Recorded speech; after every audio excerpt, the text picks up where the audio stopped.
মানিকগঞ্জে চাঁদা না দেয়ায় দাড়ি ধরে টানাটানি, অকথ্য ভাষায় গালাগালি। সামাজিক যোগাযোগ মাধ্যমে এমন একটি ভিডিও ছড়িয়ে পড়লে মুহূর্তেই ভাইরাল হয় সেটি।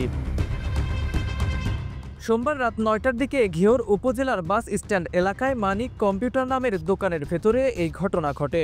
লিখিত অভিযোগ সূত্রে জানা যায়, অভিযুক্ত নাসিম ভূঁইয়া প্রায়ই ভুক্তভোগী আলী আজম মানিকের দোকানে বিভিন্ন কাজ নিয়ে আসত। তবে কাজ শেষে ঠিকমতো টাকা দিত না। পাওনা টাকা চাইলে নানাভাবে ভয়ভীতি ও হুমকি দেওয়া সহ চাঁদা দাবি করে। কিন্তু চাঁদা দিতে অনীহা প্রকাশ করলে অভিযুক্ত ওই ব্যক্তি ভুক্তভোগীকে ব্যবসা করতে দেবে না বলেও হুমকি দেয়। সোমবার রাতে এমনই কিছু কাজ নিয়ে তার দোকানে যান নাসিম। তবে অন্য একজন কাস্টমারের কাজ নিয়ে ব্যস্ত থাকায় তাকে অপেক্ষা করতে বলায় ক্ষিপ্ত হয়ে যান নাসিম এবং ভুক্তভোগীর দাড়ি ধরে টেনে অকথ্য ভাষায় গালাগাল সহ মারধর করে। এছাড়াও হাত পা ভেঙে দেওয়ার হুমকিও প্রদান করে সে। এ ঘটনার পর ভুক্তভোগী থানায় লিখিত অভিযোগ দায়ের করেন।